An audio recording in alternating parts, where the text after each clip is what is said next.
All right, everybody, welcome back to another episode of Finding the Fantastic. I'm your host, the chick, the one doing this thing called trying to find something fantastic in between the hustle of surviving life and achieving it.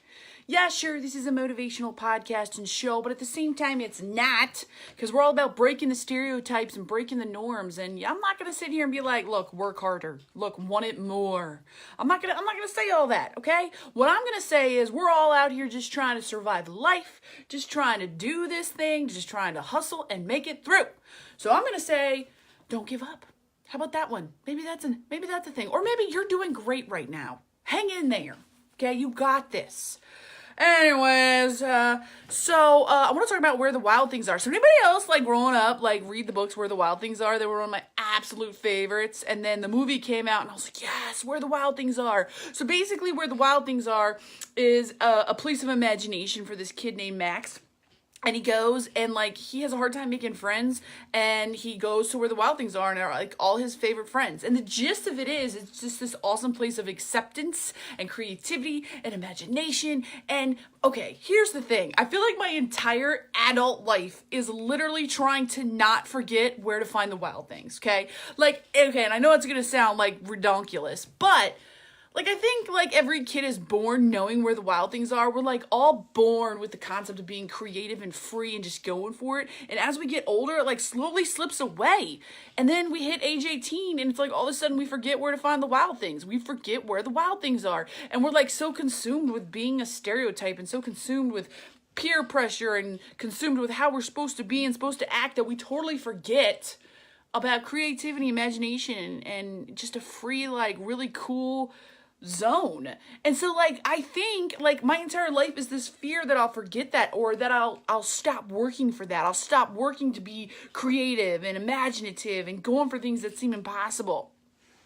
Anyways, that's what I was thinking about the other day, because I'm like, man, it's like, I think that's, like, one of my biggest fears, is that one day I'll wake up and be like, my entire life was just the everyday mundane. It was literally just wake up, go to work, go home, watch Netflix, go to bed.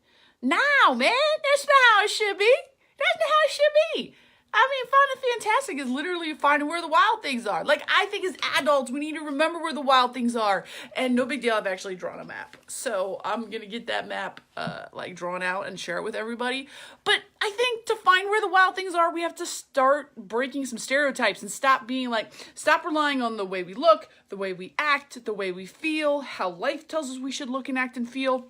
Stop relying on people being like, oh, how many likes did I get on my Instagram? Or being like, oh, well, that person's really not as valuable as this person. Felicia's way more valuable than Sandra, because Felicia has 10,000 Instagram followers and Sandra has 365. Why? What makes one person more valuable, or their opinion more valuable? I'm not Instagram likes, not the hearts, but everybody loves the hearts, and I get that. I love a good heart, okay? I'd love for you to give this a thumbs up right now, a little like you like, a little share. But, like, let's not value our life or value other people's importance or opinions on that, or how successful we think they are. Because, like, what if success for somebody else is not being successful on social media? Maybe success for them is, like, success within their own life. Like, that's how you find where the wild things are. That's how you keep it real and keep going for it. I don't ever want to forget where the wild things are. I don't want to ever not be able to find where the wild things are. I want to always be open to being different and creative and imaginative and, like, full of possibilities. Like, I can't tell you how many times I ask somebody to go do something and they're like, oh, we can't do that. That's weird. Or that's for the kids. Or what are you talking about? Why would we go do that? We're adults. We're functioning adult human beings. And I'm sitting here going, because we're functioning adult human beings. And we shouldn't just, like, stick to this thing, this dull thing. Let's go out there and create and be different. I love doing that stuff. I just want to do that. Because, like I said, I refuse for my life to be the mundane. And I think that my life I know my life can be full of possibility and adventure and magic and fun and creativity. It doesn't have to be about work. Yeah, you got to work. You got to have responsibilities. You got to pay the bills. Okay, you got to pay that $12.99. I think it's now $13.99 Netflix bill. Okay, you got to pay the cell phone bill, pay my automobiles. I get all that. But I think there's more to it, and I think we can find the more to it if we allow ourselves to find the more to it, and we stop judging people based off the stereotype. Stop judging people based off the way they look. Stop judging people based off the way people act. Stop judging people on their likes, their followers, their this, their that, and start looking at the human and being like, wow, I bet you we could go find some wild things right now and have a blast. Like a blast, right? Life's too short. Again, I've said it here before, one of my favorite goals is I want to live more in 20 years than most people do in 80.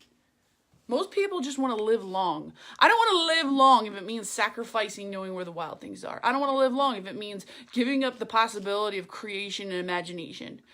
I don't want to do it.